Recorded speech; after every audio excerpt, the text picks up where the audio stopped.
حضرت عبداللہ ابن عباس رضی اللہ تعالیٰ عنہ سے مروی ایک روایت ہے، میں ایک دن حضور کے پیچھے بیٹھا ہوا تھا، سواری میں حضور کا ردیف تھا، تو حضور نے فرمایا، اے بیٹے، اے لڑکے، میں تجھے کچھ کلمات سکھاتا ہوں، تو اللہ کے حقوق کا خیال رکھ تو وہ تیری حفاظت فرمائے گا۔ تو اللہ تعالیٰ جل شانہ کے احکام کی حفاظت کر، تو اسے اپنے سامنے پائے گا۔ اذا سألت فاسأل اللہ، جب سوال کرے تو اللہ سے ہی سوال کرے، اللہ سے مانگنے کا مزاج پیدا کر لے کہ فرمایا تمہارے جوتے کا تسمہ بھی ٹوٹ جائے تو وہ بھی اللہ سے مانگو۔ ضرور بازار میں جاؤ دکاندار سے، لیکن حقیقی طلب اللہ سے ہونی چاہیے۔ بات بات پہ اللہ سے سوال کرو، بڑی سے بڑی چیز بھی اس سے مانگو، چھوٹی سے چھوٹی چیز بھی اسی سے طلب کرو۔ ہماری ساری ضرورتوں کا کفیل ہمارا رب، ہمارا مالک ہے۔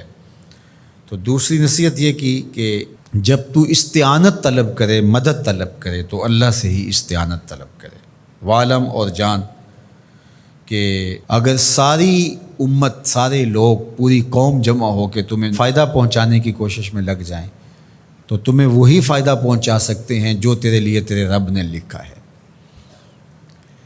اور فرمایا وَإِنِ اجْتَمَعُوا عَلَىٰ أَن يَضُرُّوكَ بِشَيْءٍ، اور اگر تمہیں نقصان پہنچانے کے درپے ہو جائیں، لَمْ يَضُرُّوكَ إِلَّا بِشَيْءٍ قَدْ كَتَبَهُ اللَّهُ عَلَيْكَ، تو تجھے صرف وہی نقصان پہنچا سکتے ہیں جو اللہ نے تیرے لیے لکھا ہے۔ سارا زمانہ بھی مخالف ہو جائے، تیرا کچھ نہیں بگاڑ سکتا۔ ہاں، تیرے مقدر میں اگر کوئی چیز، کوئی بگاڑ لکھا ہے تو وہ ہوگا، اس کا ذریعہ وہ بن جائیں گے۔ تو اس لیے پھر اسی سے مانگو، اسی سے طلب کرو۔ رفعت الاقلام وجفت الصحف، جو لکھنا تھا اللہ نے لکھ دیا، لکھنے کے بعد قلم اٹھا لیا گیا اور جن صحیفوں پہ لکھا تھا وہ خشک ہو گئے۔ اب کتابیں بند ہیں، تو اس لیے اس نے تیرے لیے جو لکھا ہے وہ ہو کے رہے گا، تو خام خواہ لوگوں سے ڈرنے کی ضرورت نہیں ہے، اور تیرا فائدہ، تیرا نقصان اسی کے دستے قدرت میں ہے، تو اسی سے طلب کر، اسی سے مانگ۔ اور فرمایا تو اللہ تعالیٰ جل شانہ کو رخاء میں، خوشحالی میں یاد کر، یعرفک فی الشدہ، وہ تجھے مشکل میں پہچانے گا۔ یعنی جو شخص خوشحالی کے دور میں اس کے پاس دولت ہے، صحت ہے، تو اللہ تعالیٰ کو فراموش نہیں کرتا، اللہ اس کی بدحالی کے زمانے میں اس کو فراموش نہیں کرتا۔ وعلم، اور جان، ان النصر مع الصبر، کہ جو مدد ہے وہ صبر کے ساتھ آتی ہے۔ وان الفرج مع الکرب، اور کشادگی جو ہے وہ مشکل کے ساتھ آتی ہے۔ وان مع العسر یسرا، اور سہولت جو ہے وہ مشقت برداشت کرنے کے بعد آتی ہے، تنگی کے بعد فراخی آتی ہے۔ پہلو مشکل پھر تمنا، پہلو کنڈا پھر پل، شاید مگروں پہلو مکھیاں ڈس دیاں ڈنگ والیاں۔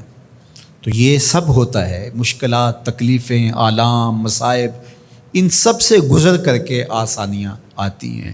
خود حضور کی زندگی دیکھ لیجئے، مدنی زندگی مکی زندگی کے گزرنے کے بعد، طائف کے مراحل کو طے کرنے کے بعد آتی۔ تو ہم ڈائریکٹ اگر چاہیں مکی زندگی کو اختیار کیے بغیر اور طائف کی مشکلات اور سنگلاخ راستوں سے گزرے بغیر مدنی برکتیں حاصل کرنا، تو وہ نہیں پا سکتے۔ تو یہ اللہ تعالیٰ نے ایک نظام رکھا ہوا ہے۔